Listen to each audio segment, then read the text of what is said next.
So, as y'all know, there was an Illinois State Reparations Commission, and yours truly and some other foundational Black American brothers and sisters pulled up and let it be known that we standing on lineage business. We let it be known exactly what we're about. Okay, as far as the grassroots is concerned, we let it be known ahead of time, like, oh, all of this janky miswording and all of that stuff that they're doing deliberately, we're not having that. Okay, the first time they pulled up, they left with a very good impression of what we're about. The price of freedom is death. We're coming to get our check. All right. Okay, so y'all know, I mean, it's already kind of blown up on Twitter and all that stuff. So let's talk about it, okay? And I've been waiting to talk about this ever since Saturday. So I'm excited for this, and I want to thank you guys because I'm glad that we get to have this moment together. I appreciate that. So before we get started, let me let you guys know about the Illinois State Reparations Commission. Now, there's a lot of different reparations commissions going on just in the state of Illinois, okay? There's the Illinois State Reparations Commission about the whole state. There's the Chicago Reparations Commission, just about the city of Chicago. And then there's the Evanston Reparations. Is not even really like a commission kind of, but they're already kind of doling it out. So there's the Evanston Reparations thing. Evanston is a city north of Chicago, about maybe an hour or two north of Chicago, in that area. Okay, so you guys know, all right, because I don't want you guys to get confused. Because when I was there, I'm all like, I don't know why I was thinking of the Chicago reparations thing, but it's the Illinois one. So let me go to the official page that they have here. This is the official homepage of the Illinois State Reparations thing. And right here, we're going to realize right off the back that we see a certain issue. Okay. What is the issue? What is the issue? Okay. Now, when we're talking about reparations in America, we're talking about foundational Black American. Now, I know some people, they know about they got some type of feelings because they feel like foundational Black America is or American, the term, they like other terms, whatever. Okay, fine. Some people will use Black American as the F known them. Some people will use freedmen, Sulan, all of this and all of that, right? But right here, we see them using the term African Descent Citizen Reparations Commission. African Descent Citizen. What does that mean? Who does this apply to? That's the first thing. On the first page, we're like, okay, who does this apply to? And this is the thing. On the front page, it shouldn't be vague. It should be very clear what this is about and who this is for. Who this is for, this is what it should be about. Okay, let's go on. Because they said we were overreacting. They did. So we're gonna get into it, y'all. We're gonna get into it. I hope y'all don't get no plans tonight, because we gotta get deep down into this. Okay, it's very important. So going back to the website, the African Descent Commission and all that. Okay, all right, okay. The African Descent. So we're gonna scroll down just a tad bit. And they have, with their missions, we're going to read, because we're going to do our due diligence tonight, ladies and gentlemen. We're not going to leave anything like, oh, we just took one word, African, and then we just started tripping. No, we're going to do our due diligence. So it says, our mission, the African Descent Citizens Reparations Commission, ADCRC. Okay. Y'all don't think y'all can shorten that up a little bit, but okay, let me not do that. Authorized by, this bill is 20 Illinois. I think that's Congressional Caucus 405/504, and is charged with surveying the state procedure process to make recommendations, hold meetings, provide reports, and discuss and perform actions concerning Okay, these are 4 bullet points. It says preservation of African American neighborhoods and communities. Okay. Building and developing vocational centers for people of African descent, citizens. Okay. Ensuring, this is what's on their website, y'all. Ensuring preparational economic, Lord have mercy, representation in all state contracts. And then it says creation and enforcement of an Illinois slavery era disclosure bill, which I thought there was already an Illinois state reparation disclosure bill. I did, so I'm not sure if that didn't actually go through or what's going on with that. If that's just about Chicago or if that's about the state, I'm gonna look into that. But notice one thing here, or 2 things. Notice how they say African American. Now, we already know that that term is being retired and they're trying to force that back into the lexicon deliberately. But notice how they say African American here, and then they say people of African descent citizens here. Why would they not use African American again? And if African American and people of African descent citizens are the same, why are there 2 different wordings of it? Because this would give the implication that they're referring to 2 different groups of people. Because you're saying African American communities, and then you're saying centers for people of African descent citizens. All right. So just right there alone, you're referring to this group of people as to the lineage. Now, they said, oh, if you go to the website, you'll see us only about lineage. I'm not getting that from this. But okay, this is the panel. Okay, that's the panel there. This is a video. We're going to play this video right here. Here we go, y'all. My name is Marvin Slaughter Jr., and I am the chairman of the Illinois African Descent Citizens Reparations Commission. The commission was formed in 2021 as part of a broader strategy from the Illinois Legislative Black Caucus to dismantle systemic racism. Specifically, it falls under the economic pillar of reform, seeking to promote equity, equality, and parity for those who are African American descendants of slavery. We're dedicated to being transparent about the work of the commission. And as a part of that transparency, we do have a website, adcrc.illinois.gov, where members of the public can go to review our meeting minutes, our meeting recordings, and also stay aware and abreast of any upcoming meetings. We're intentional about attempting to engage with the public, and we also do have a petition of support and an email newsletter that'll also help to keep the public aware of what the commission is currently doing. My name is Twyla Moore, and I am a commissioner for the ADCRC. For sure, my professional background has driven me to be involved in the commission and to continue to move the work forward. I was a probation officer for 21 years, so I have a passion for serving the underserved, people who don't have a voice, people who tend to be overlooked. You know, that passion has really pushed me to become involved in the commission and to really give a voice to say, these are the areas that I know we need to focus on, and these are the areas where we can do more work to give a voice to those who aren't able to speak up and have a voice for themselves. My name is Ted Williams III. I teach political science in the City Colleges of Chicago, and I am a commissioner on the Reparations Commission. So reparations work is important not only for the nation, but really for the state. African Americans have 1/10 the wealth of people of European descent in this country. And across the state of Illinois, we consistently rank in the lowest numbers around inequality for states. So this inequality will not fix itself.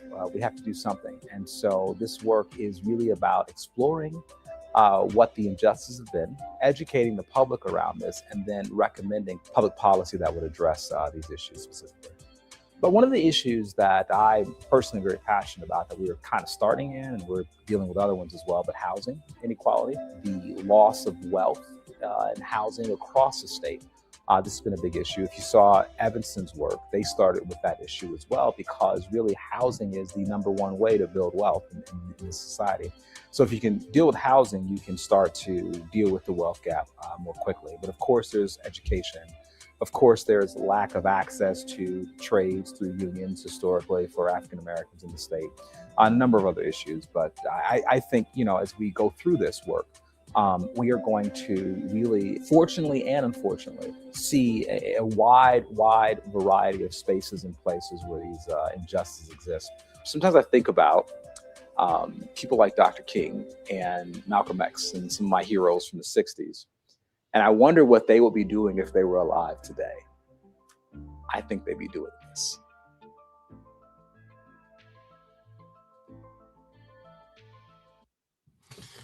All right. All right. So it was that. Now, okay. I'm gonna be honest. I'm not even trying to be offensive. I'm because when we talk about reparations, notice when I talk about reparations, I get in my zone. I'm trying to be as thorough and professional and legitimate as I possibly can. No, I can joke around a little bit, but I try to be very focused, right? This isn't even meant to take a shot at nobody, but I didn't know. Going back to it, let me show you guys again. Hold on. Let me show you guys again. We're going to go through the members real quick of the thing. Now, some of the people you saw speaking and some of the people you didn't. So this is the I guess the top guy in charge, Marvin Slaughter Jr. Okay. Now, I give him the fact that he was respectful after the fact, because we did do a post interview thing afterwards. A lot of y'all saw that. Okay, that's one guy. Over here, this is Stephanie Bush. Okay. You got this guy, Roger E. Lyon. All right. I'm not, because there's a lot, so I'm not going to be able to read everybody's profile. Okay. Then over here, you have state representative, because you have to have a state representative. You have state representative Sonia Harper. Going down, this guy, Tom Weber. All right. Tom Weber. We're in good hands, family. We are in good hands. Tom Weber is going to hook us up. We got Tom Weber on the case. In case y'all was scared or wondering or anything like that. Don't worry, Tom Weber, he's here. He's going to help us out. So we got to have our allies. Okay? There you go, Tom Weber. Then you have Jaqui Algie. And going down, then you have Monique Jones.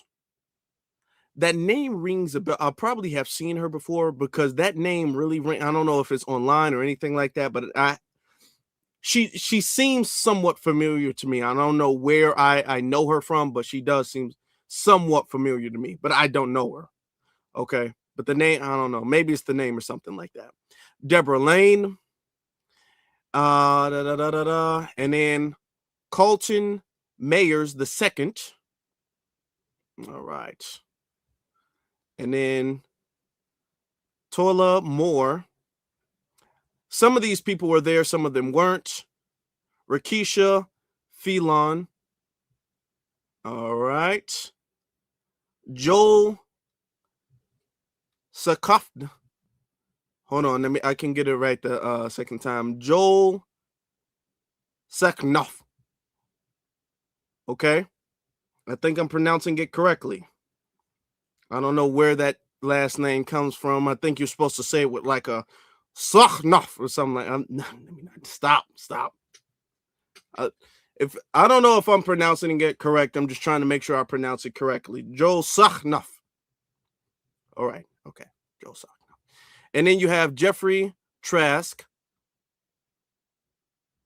and Dominique Watson. Okay. And then you saw Dr. Ted Williams III. Okay, so we got the second and the third over here. All right, so these are the members. Those are the members there. So now the thing is that these members are really appointed by J.B. Pritzker, the governor, then the House of Representatives, then the Senate. So these are appointed members. Some of these people have history. I'm not trying to, disrespect nobody because I don't know. And I'm not just going to say, well, you're on the task force, so I'm throwing shots at you. Okay, that's not what we do here. However, I'm going to be honest. I don't know none of these folk. And maybe that's me. But these people have not made major waves on reparations because they would be known. And I know a lot of people who are also in Chicago, and I'm talking to them, and they don't know who they are either. Everybody was like, oh, okay. Okay. And I'm not trying to sit up there and dismiss that or anything like that. Maybe they have done a lot of work because everybody who does work isn't in the spotlight. So, okay. You can do a lot of work in the background and you're just not in the spotlight. So I'm not trying to diminish somebody's work by saying, if I don't know you, you're not legit. But I'm letting you know I don't know none of these folk. I'm just saying. All right. I just don't. So they were up there. They was talking and all of that stuff. And they was doing that. And I'm telling you, it was let me let it be known. It was a thing. And I'm gonna have to skip it because it was like 3 hours long.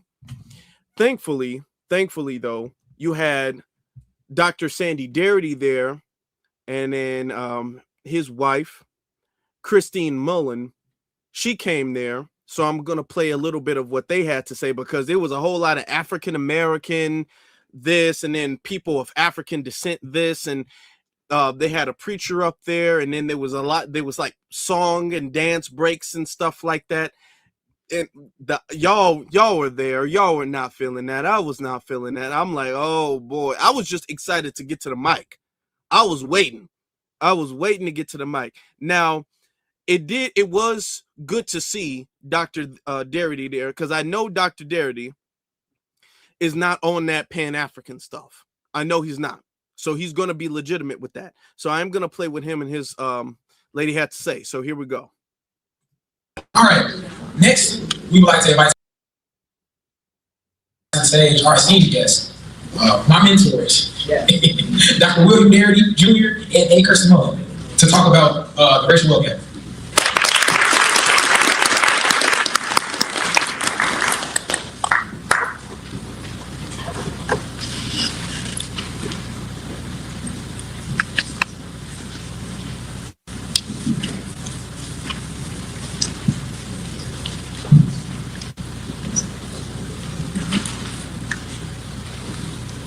Hello, Chicago. Hello. And hello, Solomon.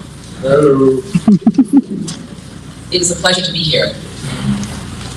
A long time coming in many ways. I wrote about Masabo 40 years ago. Actually, two pieces. The first was for the National Trust for Preservation. And I had attended a conference, mostly what we then called blue bloods, which were white women mostly, who were the daughters of our founding fathers. And they were asking, why are Black people here at this conference on historic preservation? They have nothing to do with our history. And there would be, I think, 8 Black historic preservationists there, including myself. And I said, if we built this country, there would be no historic preservation if not for us. Come on now. But anyway, I digress. That's okay. But I had mentioned the Masabo in that article, and talk about our history and our sort of integral connection to the structure, the physical structure, and the financial structure of this country. So special thank you for this opportunity to testify before you today. And also, it gives me great pleasure to speak on behalf of the ancestors who we celebrate, who struggled, and without whom we would not be here. Amen. Now, just for the sake of time, because the real emphasis I would like to make is going to be on the speakers, because there were really good speakers. They're like public comments. So I'm going to get to the point where she kind of goes into the eligibility of it. Right? Let me see. Okay, yeah, it's about right here where she kind of emphasizes the eligibility part. So the first we say is at least one ancestor for the individual must have been enslaved in the United States. One ancestor. Self-identify also individuals as Black on an official document for at least 12 years before the enactment of reparations or the creation of the Reparations Commission. So you can't wake up tomorrow and say, I'm Black. You know, once you learn the reparations are a thing. Because we don't know how many people will say, you know, my great, 12 years. Nor do they include persons living as Black whose ancestors were not enslaved in the United States, or were, right?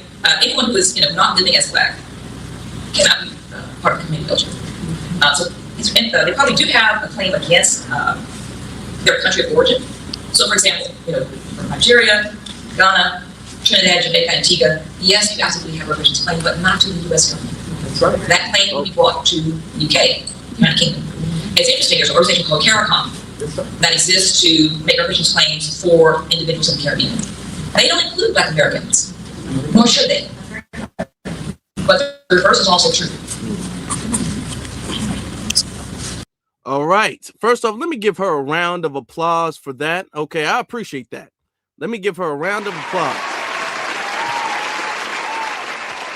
Pause for a moment. This is exactly what we're talking about. We're not trying to sit up there and be all like, we don't like them, no reparations for them. No, this ain't about them. If you Nigerian, if you Trinidadian, well, that would be a different thing. Let's say, because Africa and their claim is different from the Caribbean, right? Let's say you're Trinidadian, Jamaican, Grenadian, Barbados, all of these different things. You have a claim. And you know what? I want you to get it. I want you, because the thing is that I don't believe in this one-sided justice, just justice, period. Justice, okay, by the definition of our late ancestor, Nellie Fuller, okay, is making sure nobody is mistreated and the one who needs the help gets the most, gets the right amount of just help, all right? Those will be his two defining pillars of justice, right? I want them to get what is theirs. What is theirs is not what is ours. Let me be clear. What is theirs is not what is ours. They don't get to put their hands in our pot. That's not about them. She said, look, the CARICOM, the Caribbean, they got CARICOM. CARICOM ain't got nothing to do with Black Americans. We don't have a single representative in CARICOM, nor should we. You don't hear us complaining about CARICOM. It's interesting.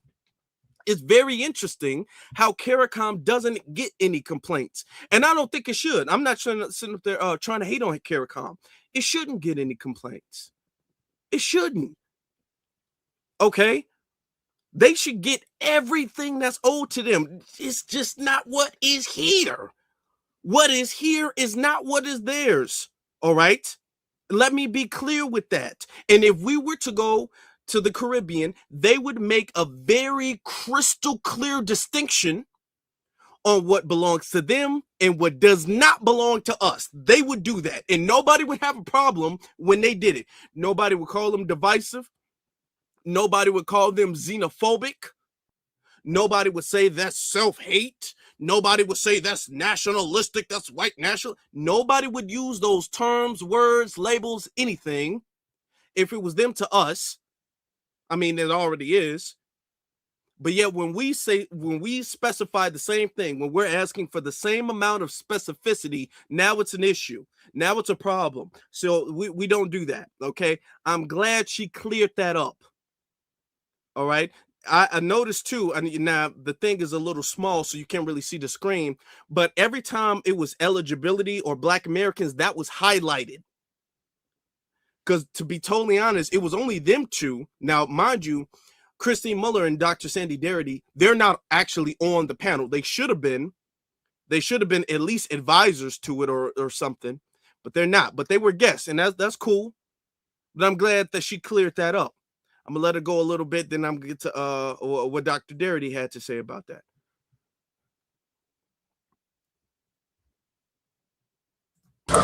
So, three basic concepts we want to focus on. People often talk about slavery reparations. You know, we kind of flinch when we hear that term. It's not just slavery. Yes, slavery is a crucible from which all of these ills emit and were born, but it's much, much more than that. So we also have the Jim Crow era, which I think is an absurd term.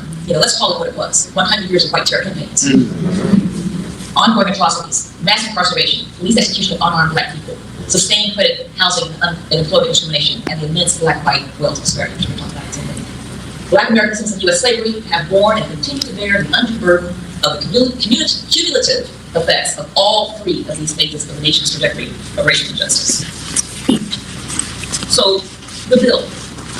Who should pay the bill, reparations bill? And that is, who's responsible for the existence of the racial wealth gap?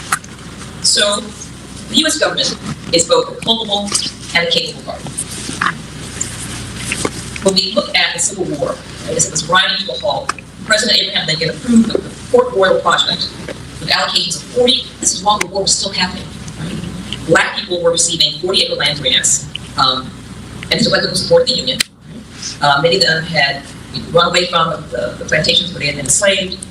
The program was formalized on 16th of January, 1865, with General William T. Sherman's Special Field Orders number 15, which designated some 5.3 million acres of land. This land is confiscated from the Confederates along the Atlantic coast, stretching from the South Carolina Sea Islands to the mouth of the St. Johns River in Florida. So it's interesting, many people have reported that an allocation of 400,000 acres was made, but in fact it was 5.3 million acres. We did the math, doing the calculations looking for the different districts, and we're talking about 5.3 million acres of land. So basically, in fact, 40,000 African American families were settled on these lands. In fact, many people think, well, we got those 40 acres in here. Some did, for a short period of time. Abraham Lincoln was assassinated. His successor, Andrew Johnson, restored the land to the former Confederates. At the same time, though, the federal government was reneging on its promise to compensate the formerly enslaved population for their years of bondage. In 1862, it enacted the Homestead Act. And the Homestead Act gave not 40 acres, but 160 acres to white Americans, including recent European immigrants. And so we're talking now about. Now, I want to leave it there because we're going to move on to the next point. The reason why I want to leave it there, notice, and I want this to be a thing, we got to remember these points.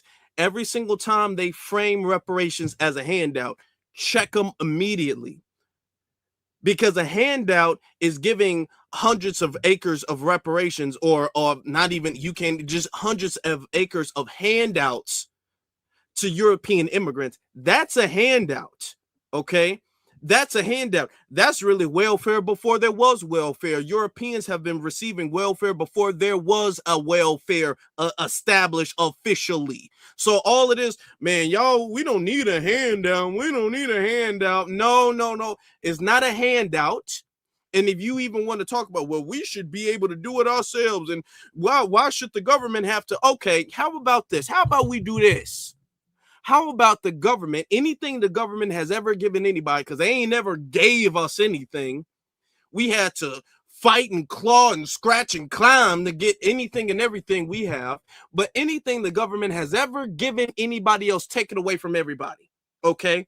How about we do that? When you talking about a handout, how about the government take all of the 140 acres away from those European families, take it all back, take every ounce of reparations and everything, take it all back, and nobody get anything, and everybody got to get it out the mud. How about we do that?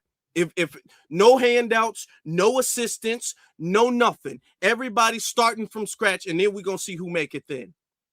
If you want to frame reparations as a handout, we're gonna do it like that. Everybody clean slate, starting from scratch, everybody go, and we're gonna see who make it to the finish line first. How about we do that? Well, you want to talk about reparations being a handout. I like the fact that she was able to tie that to the Homestead Act. All right. Now let's go to Dr. Sandy Darity and his clip. All right. The culpable party, given the origin of the racial gap, but it is also the capable party. It is the only party at this level of government that has the capacity to meet the full bill. So what do we view as the limitations of individual, organizational, state, and local reparations initiatives, what we refer to as piecemeal initiatives? So first of all, they will not satisfactorily provide restitution. Most efforts frequently involve acknowledgement. In some cases, like Evanston, Illinois, there actually has been some form of compensation. But the difficulty is that these forms of compensation are solely inadequate. And in fact, in the Evanston case, the focus on housing is problematic because although home equity is the primary source of wealth for people in the middle of the wealth. Now, I want you, this is very important, what he's about to say. This is very important, what he's about to say next. We have to recognize that 97% of the wealth in the United States is held by households above the middle, above the median. And so if we focus exclusively on the characteristics of households in the middle, we're going to be excluding a vast amount of wealth that is relevant to the United States experience. More specifically, 1/4 of white households have a net worth in excess of $1 million, and this is true only for 4% of black households in the United States. And an additional point that's relevant here, if we look at that upper quarter of the wealth distribution, their primary source of wealth is not in home equity.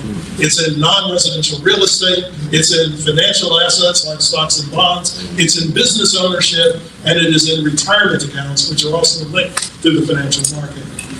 So the second complaint that we raised.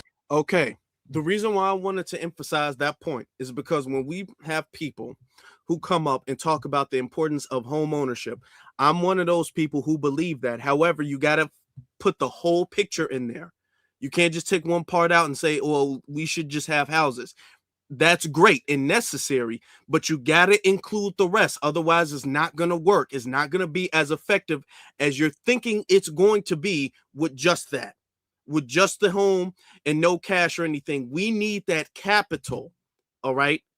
We need the capital, and we need that in order to make us competitive and whole the way we're supposed to be. Because a lot of their resources are not just in home equity. As important as that is, home equity, you're not generating income from that unless you have multiple houses. All right. You're not getting that if you live in the house. Dr. Anderson has talked about that. A lot of them, they have investments in businesses. They have investments in stocks and bonds and all of these other things. They're on Wall Street, making investments and trading and all that stuff. We need, all right, in order for us to be as competitive as we really need to be where we're supposed to be in this world, we need to get on that type of time. All right. So the housing and everything, that's great, but we can't stop there, which is why the money, can we get some dollar signs in the chat room? The money needs to come first. All right. The money has to come first. There is a very important conversation to be had when it comes to home ownership, and I'm 100% willing to have that. Dr. King was fighting about that. We've always had ancestors fighting about home ownership and land ownership and all of that, but that is not what's going to make us win this fight. We got to have that capital. We have to have that money. All right. We have to have it, and we got to have it in full. We can't have no little bit of money with a house. No. Is that these are subscale, that it's impossible actually for all states and localities to meet the task of closing the racial wealth gap. Their combined budgets across the United States are $5 trillion, and we just said that the minimum that's required to eliminate the racial wealth gap is $16 trillion. And finally, they're not systematic. They're incremental efforts that will not accomplish the goal of actually achieving the material conditions for full citizenship for Black Americans whose ancestors were enslaved in the United States. Okay, that's another thing too, and I'm glad he made that point. Now we can get to the speakers. That's another thing. The state reparations and the city reparations is important. I feel like the main important part about it is that it sets the precedent for where we're going forward when it comes to the federal reparations. All right. It keeps reparations in the lexicon. It keeps it a topic of discussion. So to me, that is the main benefit of like the California reparations, of the New York reparations, the reparations in Illinois. That is the main important aspect of that. All right. Secondly, each state individually, they do owe. The federal government owes, and the states also owe by themselves. they were also involved and enriched themselves off of slavery. So they do owe. And the same way they were paying, now I know a lot of people argue, and I want us to think about it this way. They argue, well, hold on, our goal is the federal government. As correct as that is, we're not going to sit up there and overlook the states. Think about it like this. Immigrants illegally came into the United States of America and was getting paid not only by the federal government, but also by the state government and also by the city government. Okay? So if that's the case, you're not going to sit up there and say when it comes to our reparations, they don't deserve anything. But when it comes to our reparations, we shouldn't be limited, even though that's the big goal, but we shouldn't be limited to just the federal government when the state owes us well too. So it is beneficial for us to have these conversations. I know a lot of people will argue, well, you know, I don't really care about state reparations or city reparations. And that might not be the big focus, but let's not lose track. Now, we should not allow the city reparations or state reparations to distract us from the overall goal. Okay, these are incremental pennies on a dollar in comparison to what is really, really owed. All right. So we shouldn't be satisfied with that. But this is like a mission that's going to help the bigger mission as far as reparations is concerned. Now, I would like to get to, of course, I want to make sure I get to the speakers because we're going to have to do some stuff. We're going to have to talk about it. Let me get to, now, let me start off. Okay. Shout out to Black Phoenix. Appreciate the work you put in, and well, thank you very much. I appreciate your support. Start off with yours truly. All right. Now, I'm going to say this. I don't recall, I could be wrong. I don't recall them telling us the limit for how long you could be a speaker, for how long you can speak. I don't recall them saying it. They may have, and I just was out of the room, or because I did have to leave the room a couple of times. So I might have been out of the room or something like that. I don't recall that. So I didn't know it was 2 minutes at the time. Plus, I had already kind of scripted another speech, really.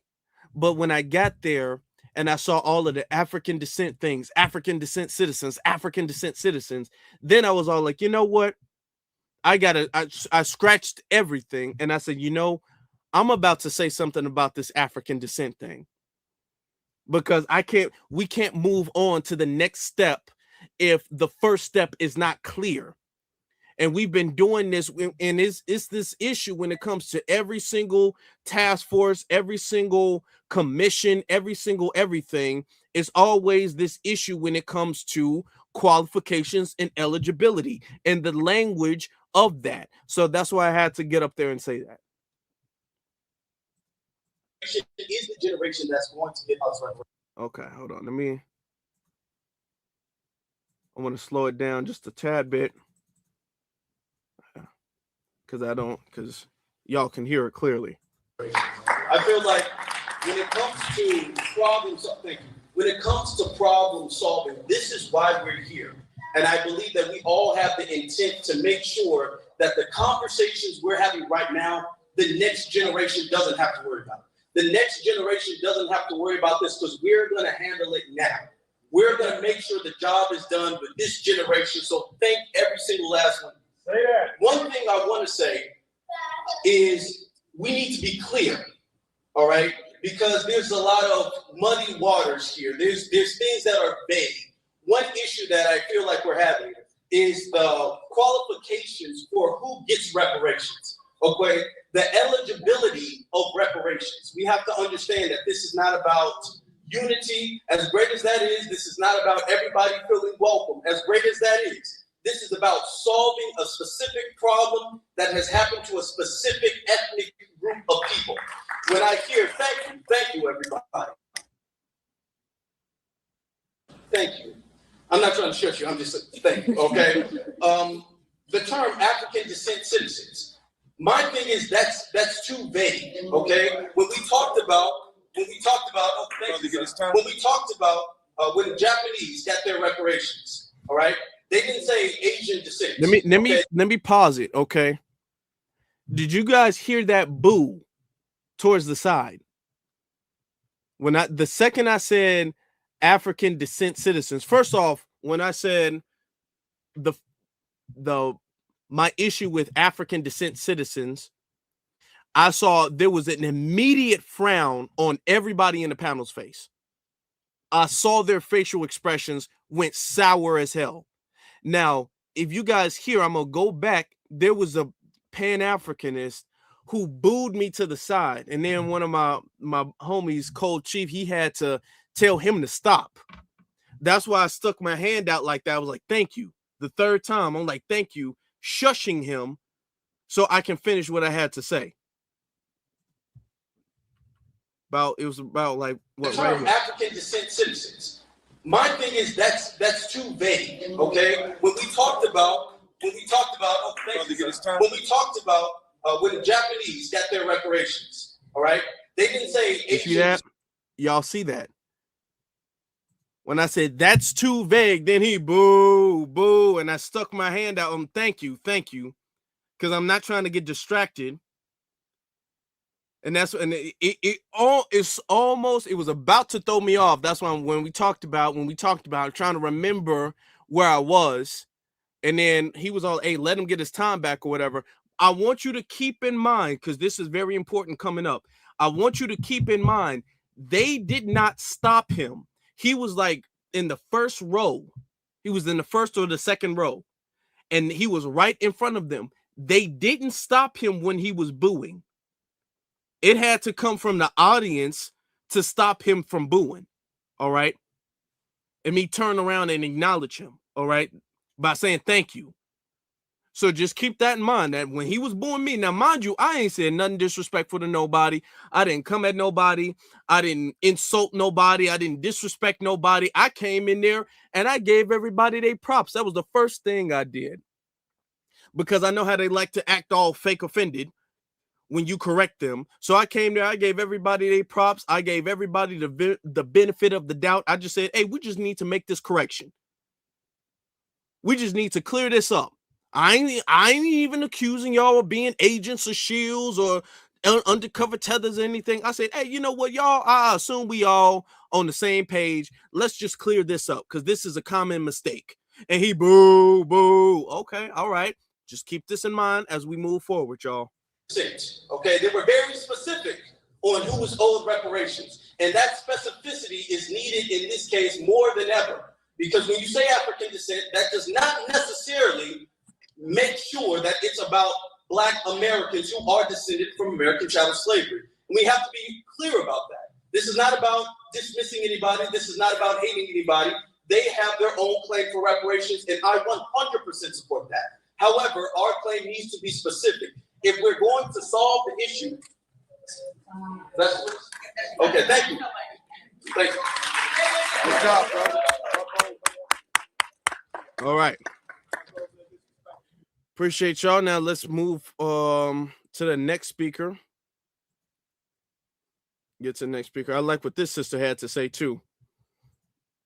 We had a whole history, 400-year history, Negro spirituals, Negro baseball league. We had a culture for 400 years until Barack Obama, who said that he was not Black as no standard in law, that he was not the first Black president, that he was the first Kenyan American president. He claimed a country. Like it or not, the only country that we have is the United States of America, which even Trump said Black people built this country. Harris said the middle class did it, and there was no middle class in 1776. And Biden said the immigrants built it. But we built it, and we have to claim who we are. If you are in the country before it becomes a country, you are indigenous. We are indigenous, Negro, American, African. You claim the country, but never forget the continent before enslavement. And everybody else got their own issues, but everybody that came over here came over from a land that had a language, and they came by choice, whether that was Haiti or Jamaica or Ireland or Europe. They came from a country. This is our country. Indigenous, Negro, American Africans. NAAs without the CP. It's not that difficult. And if you're not, this was our history, as I said, for 400 years before Barack Obama came in without jurisdiction and claimed a continent. Africa is a continent with 26 countries the size of America online. Thank you. All right, yeah, we gotta emphasize. We absolutely have to emphasize that we were here before America was America. We did not immigrate to America. All right, we got to make sure we emphasize that. Let me get to the next speaker. This is Grinds TV. Say that we built this from the ground up. Whereas I just I don't want to hear you're hating on new people and you need to focus on yourself. We are focused on ourselves. We are delineating and we're making sure that our stuff gets done. All I'm saying is, whereas I just do. Hold on, I guess I skipped a little bit of his thing. Hold on. At some point, well, thank you, first of all, thank you for this meeting. Thank you for Dr. Darity and all the necessary players to get the right information. Yeah, and maybe just a little bit of constructive criticism. Just even using the term African is not necessarily conducive to sending a clear message right now. So when we're descendant of American, African, Negro, I'm like, okay, we don't need the African part in there. But I'm not trying to tell nobody what to do. I'm trying to make sure we're clear with the message. The thing is, we have to actually make sure that we actually put words into action. I think that we've had necessary conversations online and offline. Not everybody just takes that. We have to make sure that we do our due diligence and stand on the right information. We have the current administration. We have one wing that wants to not have necessary conversations unless it's convenient. We have the other side that gaslights that side and not actually do anything to fight against it. We do our generation, our next generation, and our community on total disservice by not making sure that this gets done. No other community is being told that the net growth is going to be 0 in less than 30 years. No other community. And we've literally invested at least 2 years ago where we saw the visual receipts of what other communities would get, especially across the border, while our community built this country. And it's the reason why this is the superpower that it is. They didn't see 1% of it, even when it went to war and came back with blowing off limbs and all kind of PTSD. We already deal with that from slavery. But PTSD of fighting for this country and being told that we're getting whatever little bit of crumbs we were getting was being slashed in half. We have to do better as a community to make sure that this gets done. We have to do better at holding the government accountable. The only problem is when people like to play partisan games, it doesn't get us anywhere. We're not playing Democrats versus Republicans anymore. We need to hold the government accountable and say, hey, we got paperwork as far as our lands interest in this land. We got all kind of receipts that say that we built this from the ground up, whereas I just do. I don't want to hear you're hating on new people and you need to focus on yourself. We are focused on ourselves. We are delineating and we're making sure that our stuff gets done. All I'm saying is, whereas I just do. Yep, let's make sure that this doesn't turn into a Democrat versus Republican thing, because some of the speakers on the panel was trying to make it about that. Now let me get to what she said, because there was some. Hello everyone. I see some familiar faces. Jackie Howes, Lane, Marvin Slaughter, just some incredible people. My name is Erica Nanton. I am the community organizer for St. Savannah Progression of Southside Chicago. Former tri-chair of the Illinois Port Boots Campaign and 2022 representative at the United Nations for the CERD Committee to Eliminate Racial Discrimination. So I actually went to the United Nations in 2022 with a shadow report, 21 pages with research, and actually, I saw Dr. Darity here. I also referenced you too, Marvin, and A.K. Mullins. And in that report, I basically laid out a transatlantic solution to reparations that it coincides with the local one. And the one thing I wanted to bring to the commission is that while doing this work, I think it's very important that we solidify the local work. We must protect that local work. However, when I went to the United Nations, one thing that I presented in the argument was that this was a global crime. Yes. Transatlantic slavery was not a local crime. It was a cooperative crime with multiple nations. Yeah. Kidnapping millions of people from their land is a heavy lift. And it was not done by individual nations. And so also what happened was the exchanging of the funds between multiple nations. And those nations still possess those funds today. So what does that mean? That means that the very money we are commanding and demanding also turned into pounds. It also turned into francs. It also turned into other forms of currency.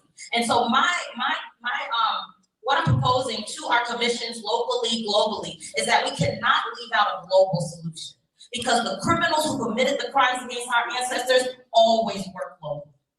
They always work globally to commit the crime.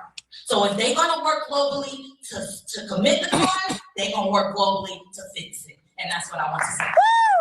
Woo! Wow, talk about it, girl. Yeah, Okay, all right, okay. Listen. We're going to pause that right there. All of it, and okay. Here's what we're going to do. We're going to be clear. Was the transatlantic slave trade and chattel slavery, was that one nation who was responsible for all of that? It was a whole bunch of hands involved. It was a whole bunch of hands involved. Are we owed reparations by other nations? The argument is yes. Yes, we are. We are owed reparations by other nations. Here's my thing. It's not necessarily what she's saying that's wrong. Let me be clear. It's very important that we're clear about that. It's not what she's saying that is wrong. It is the fact that we are not at all there yet. We are not at all there yet. And by you trying to put us there, you're going to mess up the progress we've made here. Let me explain what that means, okay? Because when you talk about, well, it was other nations involved and it was a global thing, fine. As true as that is, because that's not incorrect, as true as that may be, once you involve other nations, then what do you have to involve? Or who do you have to involve? Now you have to involve other people. Okay, because once we talk about, okay, well, you know what, we do need money from Spain and we do need money from Britain and we do need money from them, then here comes a whole bunch of Mexicans be all like, hold on. Now, if we're talking about reparations, though, well, I'm a descendant of somebody, my family was colonized by the Spanish, then you're going to have pretty much everybody from the southern border coming up here talking about, well, technically speaking, this applies to us too. You're going to have everybody from the Caribbean islands coming up talking about, hold on, I'm technically, this involves me too. And then there's going to be this big thing where one government's all like, actually, you know, I'm not responsible for that. That was you over there. I'm not going to pay for that. You got more money than I did. It's going to be everybody and their mama going to be, hold on. Now, I just don't think, then there's going to be a government. I don't think we need to be putting in the pot for what the Spanish did. It's going to muddy the waters. It's going to mess it up, which is why we can't do it. No. I'm not saying that other governments don't need to pay. And you know what? We should get there eventually. Eventually, we're going to get there. Right now, we're focused on the American government, all right, that has not paid.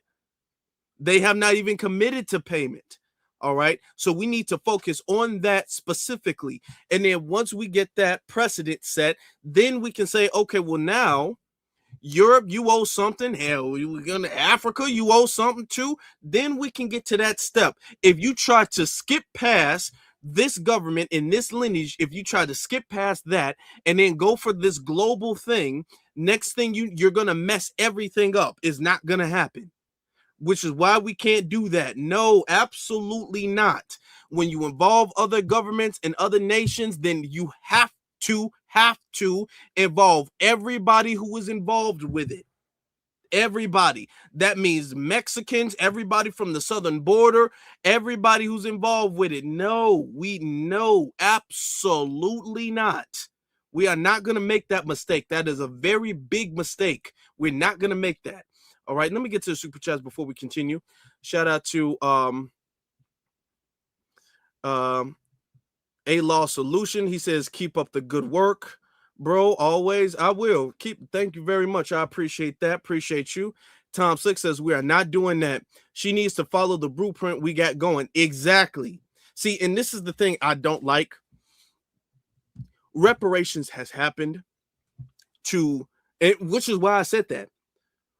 Notice that they was booing when I said what I said about the Japanese. I said Japanese people, when they were creating their commissions for reparations, they didn't say people of Asian descent. They did not say that. They didn't even say Japanese, everybody of Japanese descent. They were very specific on who the reparations was for. It was for Japanese people. It wasn't for all Japanese people. It was specifically for the Japanese people and their families who were descendant of the internment camps. All right. Only them.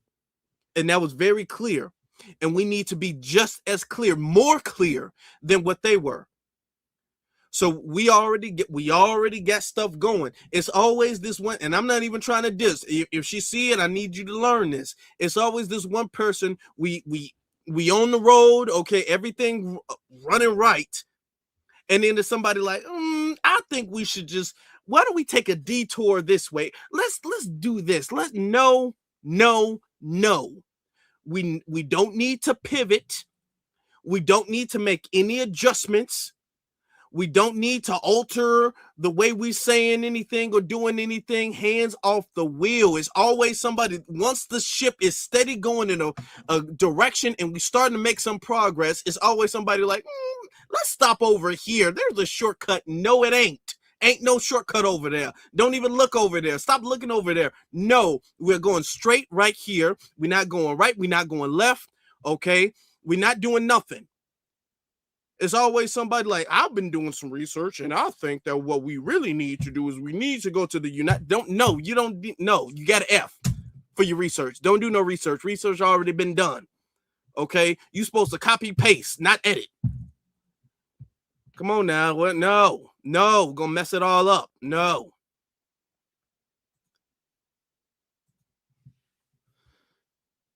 No, that's very dangerous. Let me skip forward. Skip. It's about right here. Right there. My name is Deco Chief and a place to be.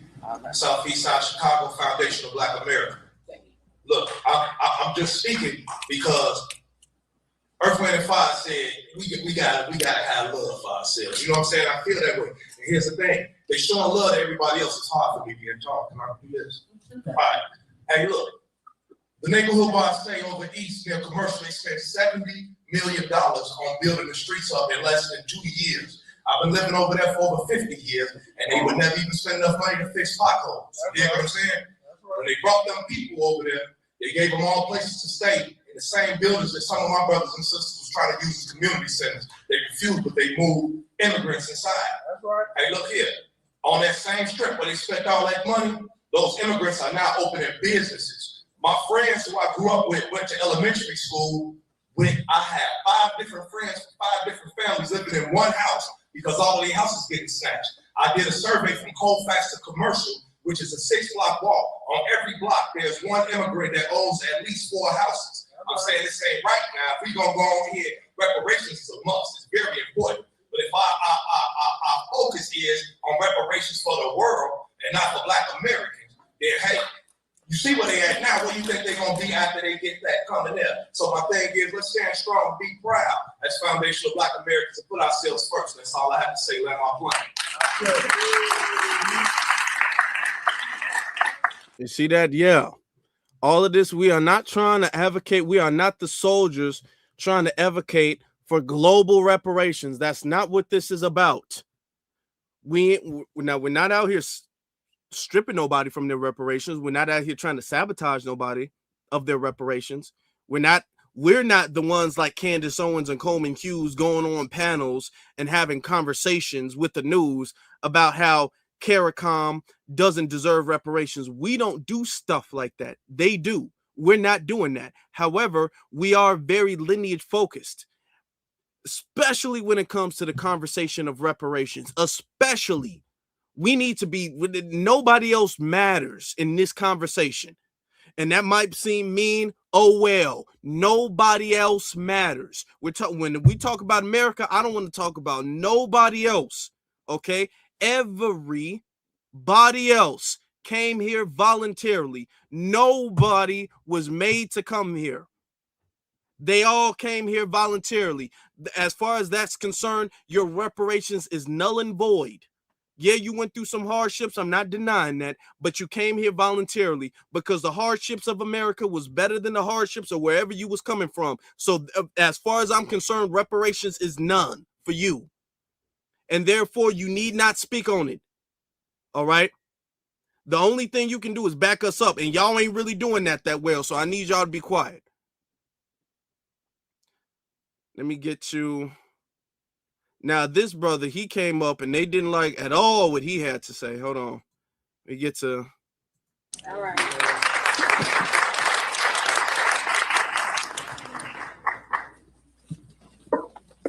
Hello, my name is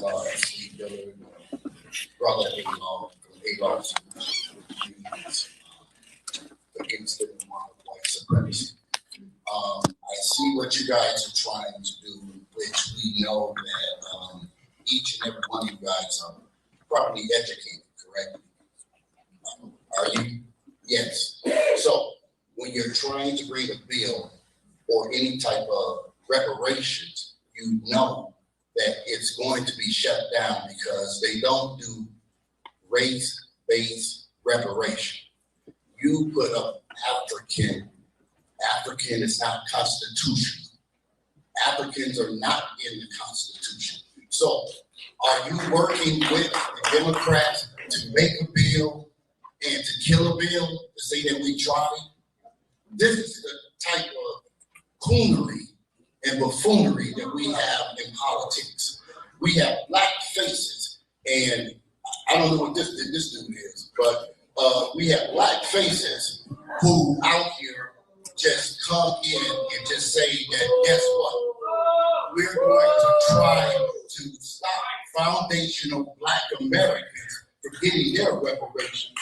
I'm worried about the children, you old people who are up there who's getting a check, because you are getting a check coming up here every month.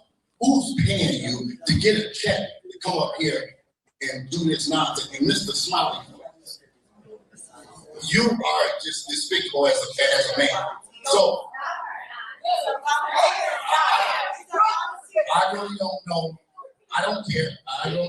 But the deal is this: reparations, cash reparations, and protection, an anti-black crime bill. Now, one of you guys even talk about an anti-black crime bill. That's why we all be killing each other. Before we continue, I would like to make one thing perfectly clear. We will have order in this public hearing. Okay. For those individuals who are not familiar. Now, I'm gonna let it be. I think I turned the camera. I want to turn the camera to see, because the main guy, he got up there and said something immediately afterwards, right? This commission that has been in operation for 4 years, we are a lineage-based commission. Read the bill language. Do not pay attention to just the title of the commission. Read the bill language. This commission is for American descendants of slavery. Period. So we understand the lineage argument very well. We have been meeting for 4 years, and we have addressed the issue of making sure that we have something that can withstand legal scrutiny. And in addition to that, every commissioner here is a volunteer. We put in thousands of hours of work to be able to address this issue on behalf of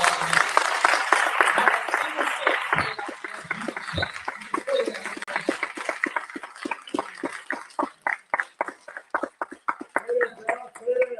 Thank you all so much. Please continue. Yes.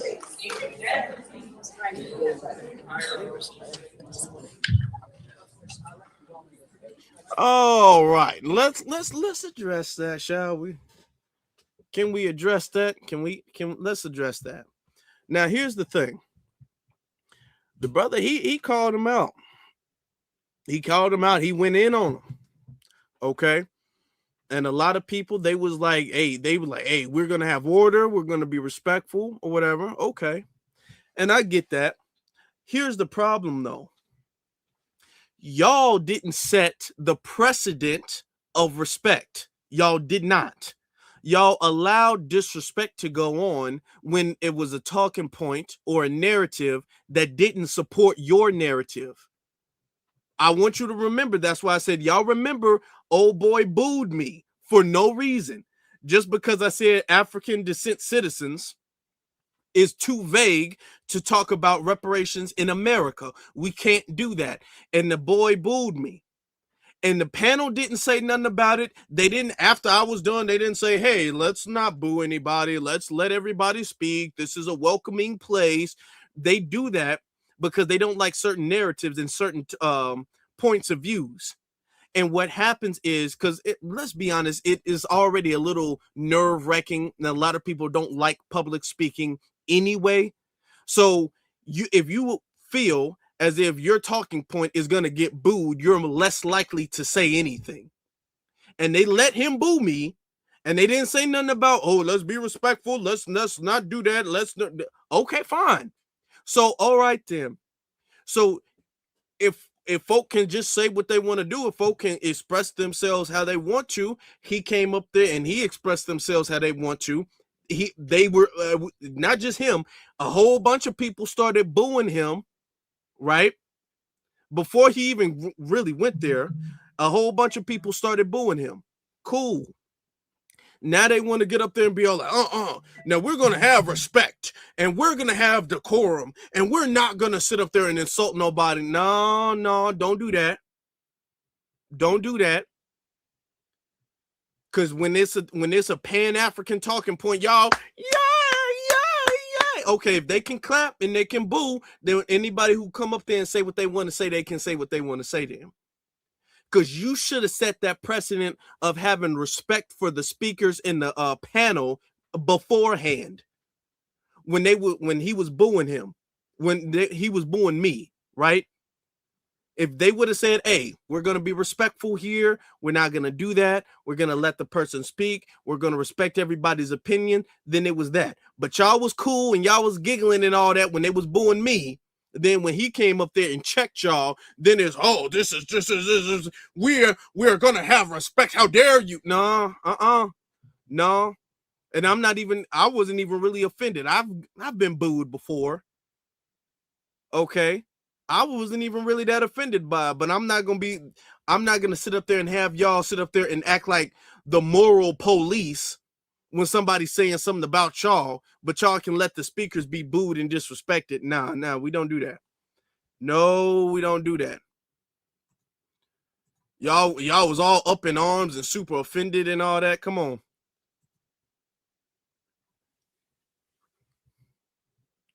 See, that's the thing. Let me see, who is that?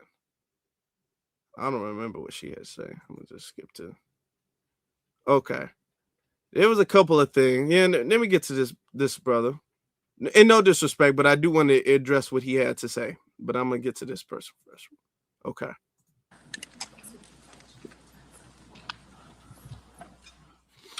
Good afternoon, panel. I would like to say that reparations is for foundational Black Americans, and we should put other Black groups involved in our reparations here in this country. And we should get reparations also from Ghana, Ivory Coast, Nigeria. We should not only get financial assistance, but land in these West African countries.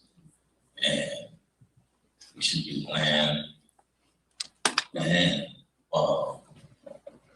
financial benefits from this country, United States. And reparations now, I'm gonna vote for either party. Thank you. Yeah, no reparations, no vote. Now I want this speaker to come up. Go ahead. You gotta say, bro. My name is Marlon. Thank you, Marvin. Once again, this is a great panel. And all y'all that keep jumping on the name of the panel, y'all gotta go tell on yourselves. Read the bill. I know Marvin personally. He was part of that first group that took lineage-based reparations online and took off across the nation. He was part of that first group. So we appreciate the passion, but come with facts. All right, that's really why I came up. I came to thank Dr. William Darity and Kirsten Mullins. I had the opportunity to interview Dr. Darity online a few years ago. You gotta forgive me for fanning out, but I hope I can get a picture with you and Kirsten before y'all leave. All the talk here about lineage-based reparations, whether it's FBA, American Freedmen, ADOS, all that comes from Dr. Darity, whether we know it or not. When you talk about, and I'm not talking about the vitriol, when you talk about the modern era reparations schematic, who gets it, how much it should be based on data, who should pay it, how it should be distributed, that's Dr. Darity from 30, 40 plus years ago talking the same thing, the same way. I see work from Darity from the 90s talking about it should be for those whose families were promised 4 acres of milk. He didn't say FBA, but that's what that is. So I'm not trying to idolize Dr. Darity, but I just want to thank you and put on record that we're all pulling from the well of Darity scholarship.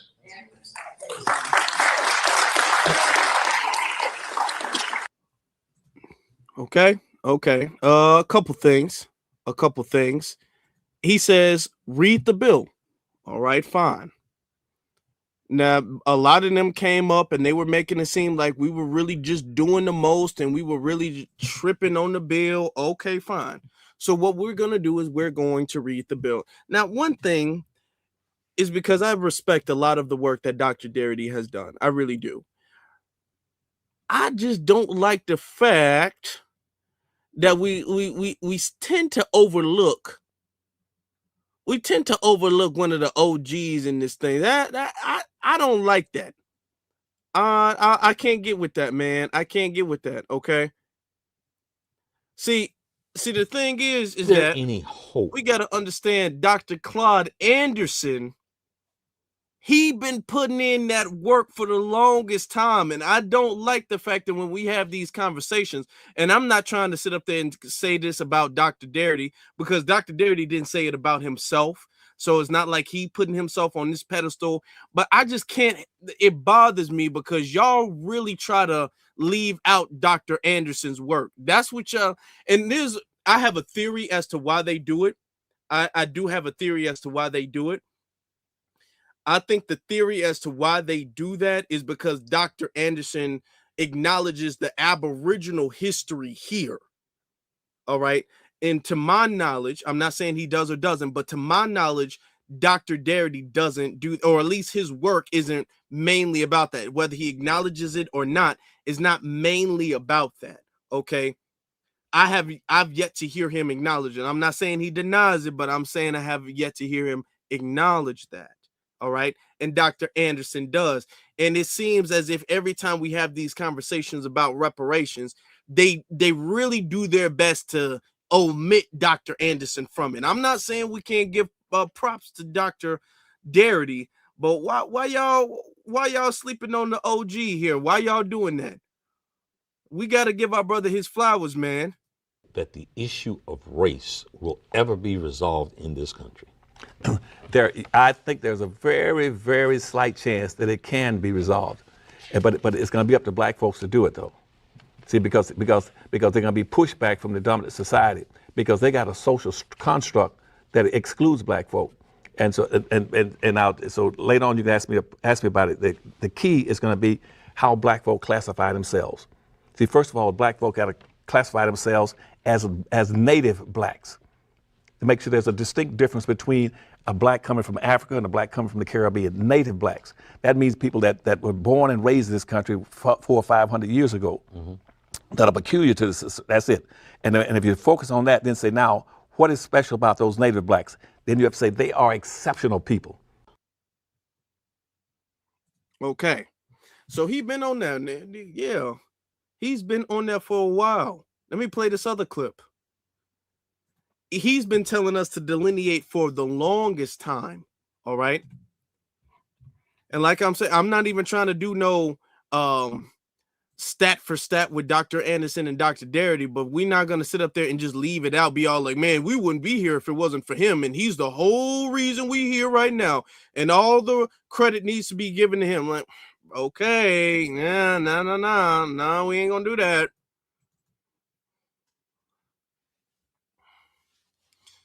This other clip is coming up. Came here. His ancestors came here to get free handouts.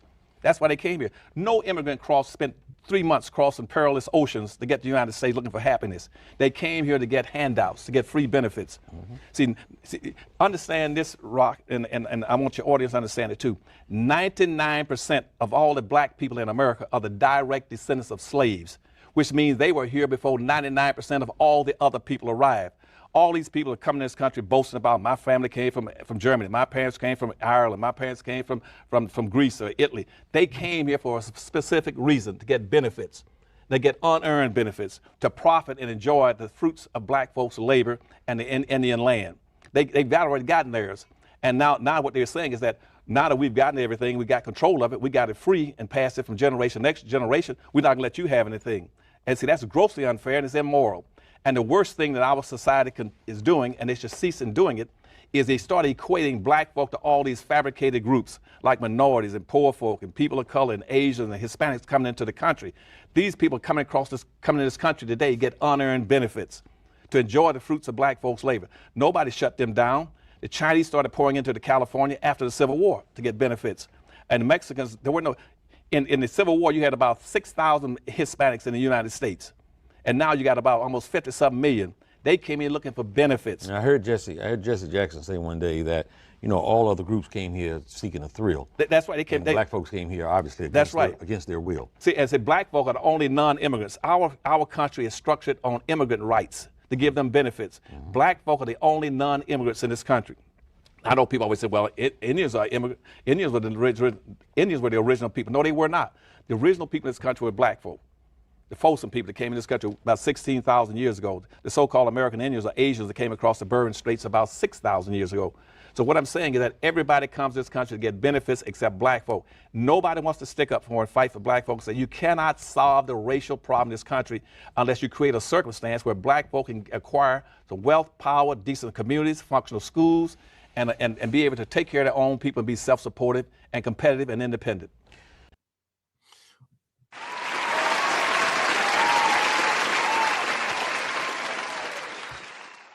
See, that's what I'm talking about.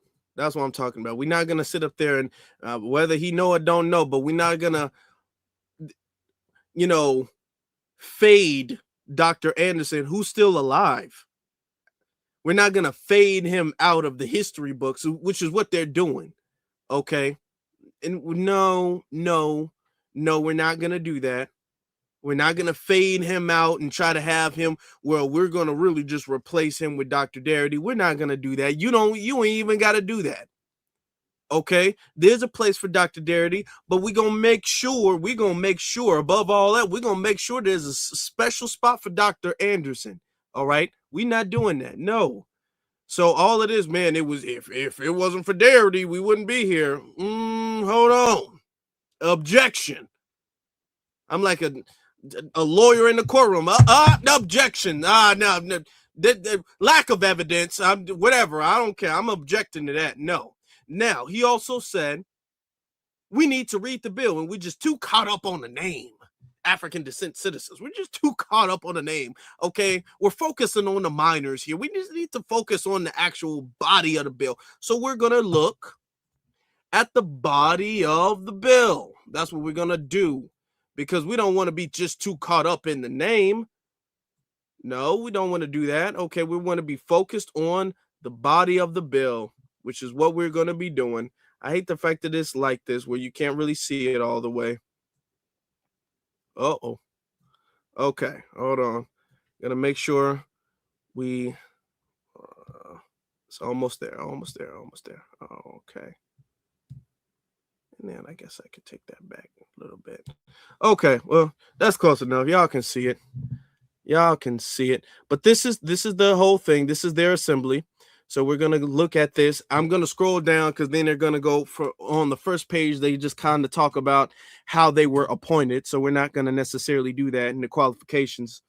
So information maintained by the legislative review. Oh my God. Here we go. Reference Bureau. Okay. Updating the database of the Illinois compiled statutes. Okay. Is an ongoing process. Recent laws may not yet have be included in this database. All right. So they're talking about this, but they are found on this site as public acts soon after they become law. For information concerning the relations between statutes and public acts, refer to guide. All right. So we're going to get in this. Let's get into the body of the bill, because they said, well, we're just too focused on the name, but the body of the bill is all about lineage. Okay, so this is the body of the bill that they said that we need to read. So we're going to get to the first thing, the section, African Descent Citizens Reparations Commission. African Descent Citizens Reparations Commission is hereby established within the departments of Central Management Services. Okay. The commission shall include the following members. 1, the governor or his or her designees. Okay. 1 member of the House of Representatives appointed by the Speaker of the House of Representatives. 1 member of the Senate appointed by the President of the Senate. 1 member of the representatives appointed by Minority Leader of the House of Representatives. Okay, so and then 1 representative appointed by the Senate, Majority Leader. I got it. So now we're actually going to get into what they about. What are they asking for? What's the demands? Okay, because all of this is about, okay, we're going to measure this, and this is going to be this. Okay, so we're going to get into this. Now they're going to be holding hearings and all of this. I'm trying to skip through it because it kind of gets a little repetitive. Holding hearings, and this is free, by the way. Y'all can look it up. All right. Holding hearings to discuss the implementation of measures to ensure equity, equality, and parity for African American descendants of slavery. Okay. So this is what they're about. This is preservation of African American neighborhoods and communities through investment in business development, home ownership, and affordable housing at the median income of each neighborhood, with a full range of housing services and strengthening of institutions, which shall include, without limitation, schools, parks, and community services centers. Building and development of vocational training centers for people of African descent citizens, with satellite centers throughout the state to address the racial disparity in the building trade. Okay, the building trades and the skilling of African American labor through the historic discrimination in the building trades union. All right. The center shall also have departments for legitimate activities in the informal economic and apprenticeship. Okay, informal economy, and apprenticeship. Okay, all right. You see that they're still using African descent people. So when they were talking about You got to read the bill. You got to read the bill. The same issue we're having with the title of the bill is the same thing actually in the bill. So it's not like they were just titling it one thing and then in the body of the bill, it was a completely different thing. If we had an issue with African descent citizens in the title of the bill, we're also going to have an issue with that being in the body of the bill. All right. It can keep saying ensuring proportional economic representation in all state contracts, including reviews and recommendations for changes to the state procedure and contracting requirements and procedure with the express goal of increasing the number of African American vendors and contracts for services to a equitable level reflecting their population in the state. Okay, so these are about state contracts. It says creation and enforcement of an Illinois slavery era disclosure bill mandating